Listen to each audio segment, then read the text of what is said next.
Que dire? Que dire? Bonjour à tous, j'espère que vous allez bien. Ici Dinoraptor pour cette nouvelle vidéo. Et on va débriefer ensemble ce match. 6ème journée de Ligue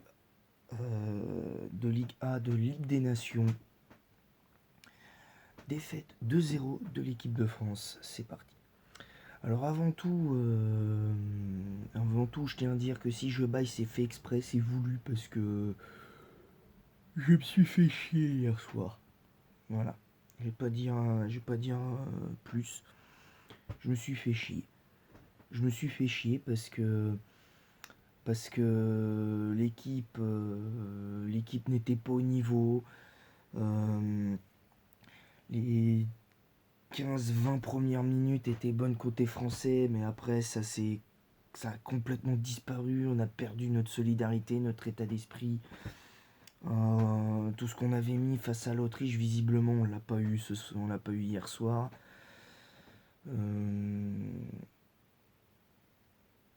J'ai détesté ce match. En plus, l'attitude des joueurs danois m'a beaucoup déçu aussi. Et dans l'espace commentaire, venez pas me dire le contraire parce que moi j'ai vu l'attitude de certains joueurs danois qui m'ont bien énervé.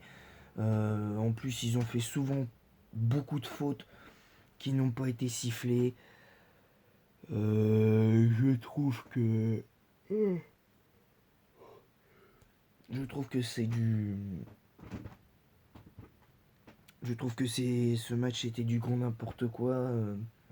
Je vais pas me cacher derrière l'arbitre non plus parce que l'arbitre a pas fait un mauvais match non plus. Mais il faut quand même pas non plus pousser quoi. T'aurais pu mettre quelques cartons malgré tout sur certaines situations. Voilà. Ensuite, franchement pour moi les joueurs, là pour moi là c'était un non-match. Ce qui s'est passé c'est une faute professionnelle pour moi. Parce que ok, on s'est maintenu en Ligue A grâce à la victoire des Croates 3-1 à Vienne et tout ça. Bah, mais voilà, mais au-delà de ça, match ennuyeux. C'était n'importe quoi. C'était n'importe quoi. Il nous manquait des joueurs. Deschamps, je sais pas ce qu'il nous a fait là. Pour moi, là, il nous a refait une Pochettino. Ça fait la deuxième fois que dans l'attitude, j'ai l'impression de voir Pochettino. Dans le sens où concrètement, on avait quoi? On avait le gars qui reste là, qui reste stoïque, qui fait rien, qui s'énerve à peine. Qui visiblement a rien changé à la mi-temps.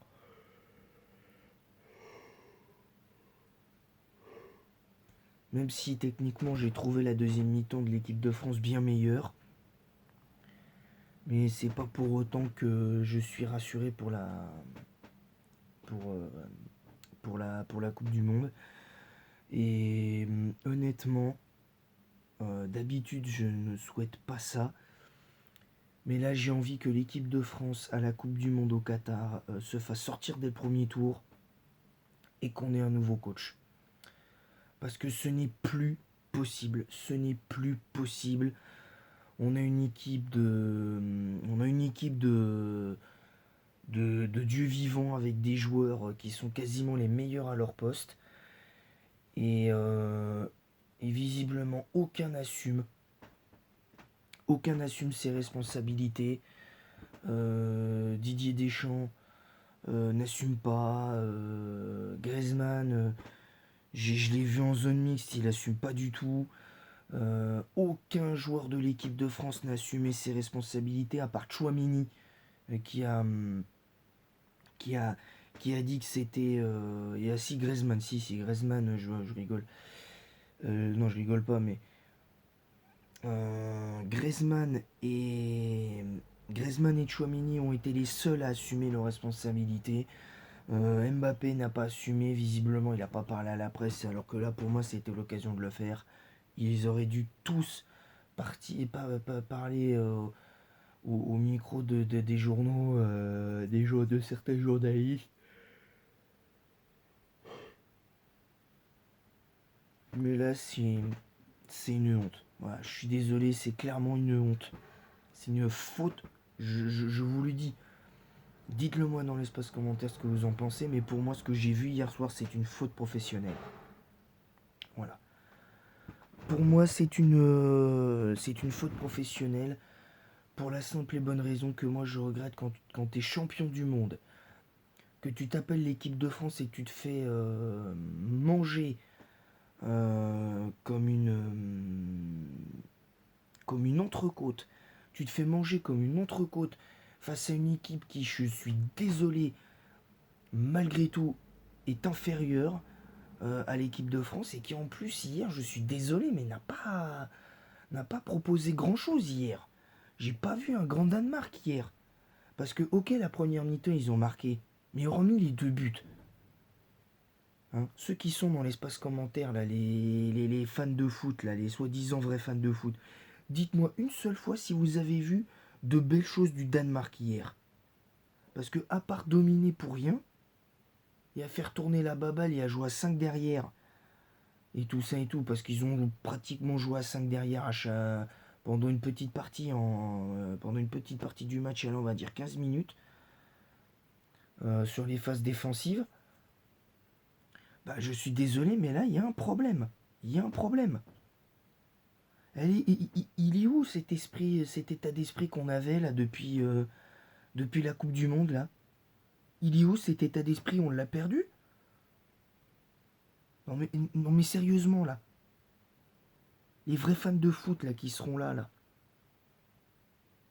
Je parle pas des footix qui disent que c'est un mal pour un bien. Non, je suis désolé, cette défaite c'est pas un mal pour un bien là.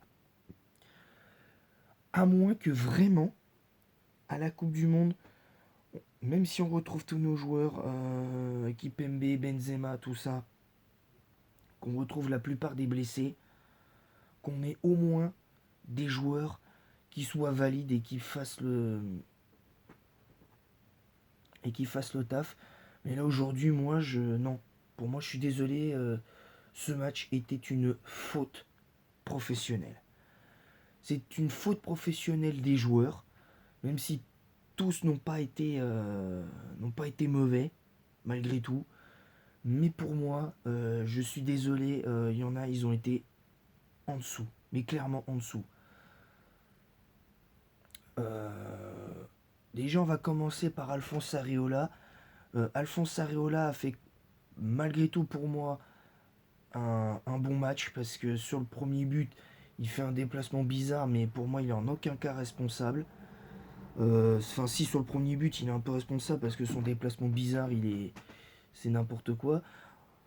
En revanche, sur le deuxième but, il peut pas faire grand chose parce que la frappe, c'est une frappe en demi-volée puissante. En plus, il la touche, mais elle est suffisamment puissante pour que Areola ne puisse pas la rabattre. Enfin, ne puisse pas en tout cas la détourner un minimum en corner. Donc, j'étais malheureusement un peu déçu. Donc, match bon, malgré tout, d'Areola. Mais il doit s'améliorer dans ses prises de balles aériennes, dans le jeu au pied. Et ça, pour moi, c'est primordial pour un gardien. Ouais, je regrette. Qu'on me dise qu'un gardien n'est bon que si est extraordinaire que s'il fait de très très bons arrêts, des trucs comme ça et tout, je suis désolé, non. Un gardien pour moi n'est bon et complet que si il est bon dans tous les secteurs. C'est-à-dire dans le secteur aérien et dans le secteur, on va dire, terrestre, mais dans le jeu au pied. Voilà, c'est tout. C'est comme ça. Un gardien, ça doit être complet. Dans le jeu au pied et dans le jeu aérien. Et c'est pas ce que j'ai vu. Voilà, c'est tout. Donc la note d'Areola, pour moi c'est 6 sur 10. Parce que malgré tout, je pense qu'il peut encore... il a besoin quand même, lui aussi, c'est un des nombreux joueurs qui manque de confiance, je trouve. Donc c'est un peu dommage. La défense. Alors la défense centrale, horrible, à part Badiachil. Et on va d'ailleurs commencer par lui, Badiachil, qui a été le seul au niveau défensivement. Très sincèrement, donc lui je lui mets... et justement, côté français, pour moi, c'est lui l'homme du match. 8 sur 10 pour moi, pour lui, parce qu'il a été très très bon. Franchement, dans toutes ses interventions, il était là. Dans toutes ses interventions, il a fait le boulot. Il a plusieurs fois intercepté des ballons. Il a mis une ola à chaque fois aux ailiers, aux attaquants du Danemark. Et visiblement, le Danemark, quelle que soit la compétition, ça ne nous réussit pas. Ça, y a rien à faire. On n'arrivera jamais à leur mettre une raclée. Et ça, enfin, une raclée. Peut-être un peu sévère de dire ça, mais en même temps, je suis désolé, mais là c'était ce qu'il fallait faire hier. C'était, c'était, euh, c'était se mettre bien avant la Coupe du Monde. Et là, qu'est-ce qu'on a? De la frustration, de la colère et de grosses inquiétudes. Voilà, c'est tout ce qu'on a. Upamecano, va-t'en, sans déconner, va-t'en de cette équipe de France. Tu n'as pas le niveau pour être en équipe de France. Je ne veux pas te voir à la Coupe du Monde. Voilà. Alors si jamais tu es présent à la Coupe du Monde et que tu joues un peu, je ferai avec. Mais tu as intérêt à m'améliorer ça. Voilà. Euh, Saliba, donc du coup, pas Mécano, pour moi c'est 3 sur 10. Il a vraiment été en dessous de tout. Saliba, pour moi, a fait une bonne première mi-temps et une bonne deuxième. Même s'il a été pris plusieurs fois, il a été pris deux trois fois. Mais sinon, à part ça, je l'ai trouvé plutôt pas mal dans ses interventions. Mais bon, il a un petit peu plongé par la suite, surtout physiquement. Et donc, je lui mettrai un 5 sur 10 pour Saliba. Je mettrai un 5 sur 10 pour Saliba quand même, parce que je pense que Saliba, il peut s'imposer comme une alternative à Varane, une solide alternative à Varane ou Kipembe en équipe de France. Et ça, pour moi, c'est quelque chose que je voulais voir depuis longtemps en défense centrale. Dans les pistons, Ferland Mendy a été catastrophique. Ferland Mendy a été catastrophique. Il a rien apporté sur le plan offensif, ni sur le plan défensif. Ça a été un match compliqué. Alors, je vais pas lui tomber dessus, malgré tout, mais parce il a quand même essayé plusieurs fois de provoquer, mais il se faisait prendre. C'était compliqué, mais sinon pour le coup, pour moi, il a fait son, pour moi, quelque part, il a fait son match. Il a fait ce qu'il a pu, mais pour moi, c'est insuffisant. Quand tu joues dans une équipe comme le Real Madrid, tu dois retransmettre sur le terrain ce que tu fais au Real Madrid. Chose que je n'ai pas vue. Voilà. Donc 4 sur 10 pour Ferland Mendy. Pavard, c'est une catastrophe. Donc lui, c'est pareil, c'est va-t'en parce que et retourne au Bayern, parce que là, ce que tu nous as fait là, c'est une blague. Le, ma- le match qu'on ne doit pas perdre, on doit répondre, où toute l'équipe doit répondre présent. Lui, il est là, et il nous flingue le match. Je dis pas que c'est de sa faute à Pavard, que c'est le seul fautif de cette défaite, mais c'est pas loin. Parce que concrètement, ce gars-là, pour moi, là, n'a pas le niveau de l'équipe de France.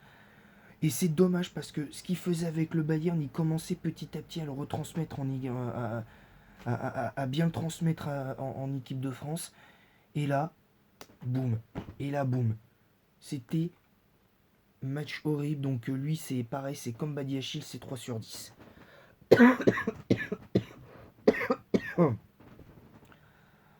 Donc c'est un petit peu dommage, à mon sens. pour Pavard. Parce que c'est un joueur pourtant que j'adore. C'est un joueur que j'adore. Mais si ça continue comme ça, je vais finir vraiment par le détester. Et quand je dis le détester, c'est pas que le joueur.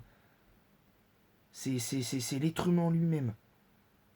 Alors qu'il n'a rien fait, il n'a pas été dans des histoires bizarres comme c'est le cas avec Paul Pogba et tout, mais et je suis désolé, à un moment, faut dire ce qui est, quoi. Les milieux de terrain, Tchouaméni, pour moi, très bon match, parce que pour moi, ça a été, même s'il a perdu un petit peu de sa superbe en deuxième mi-temps, mais pour moi, très bon match de Tchouaméni. Donc 7 sur 10 de Tchouaméni. Enfin 7 sur 10 pour Tchouaméni, hein, tout simplement. Kamavinga catastrophique. Clairement, il a pas vraiment le niveau. Je dis pas qu'il a pas le niveau pour l'équipe de France, mais pour moi, pour pouvoir entrer dans une rotation, c'est pas avec Tchouaméni qu'il faut l'associer, c'est avec des gars comme Youssouf Fofana, comme ou d'autres. Moi, j'aurais préféré qu'il y ait Youssouf Fofana parce que les deux lors du match face à l'Autriche, Youssouf Fofana et Tchouaméni avaient été excellents. Puis au milieu de terrain, on était beaucoup plus solide et je pense que Youssouf Fofana aurait été beaucoup plus logique. Dans les faits, d'ailleurs, moi j'ai bien aimé la rentrée de Youssouf Fofana parce on a été un petit peu mieux au milieu de terrain, même si c'était pas extraordinaire. Voilà, Griezmann pour moi, il a fait son match. Pour moi, Griezmann a fait son match. Je lui mets 6 sur 10 à Griezmann parce que Griezmann il a essayé, bon il a fait beaucoup de passes ratées en deuxième mi-temps, mais moi je le mets dans mes tops avec Badiachil et Tchouaméni, c'est d'ailleurs mes trois seuls tops du match. Euh, j'ai inventé une autre catégorie, catégorie en difficulté. Pour moi j'ai vu Giroud en difficulté et Mbappé parce que Giroud il a fait ce qu'il a pu mais il a été mis en difficulté systématiquement.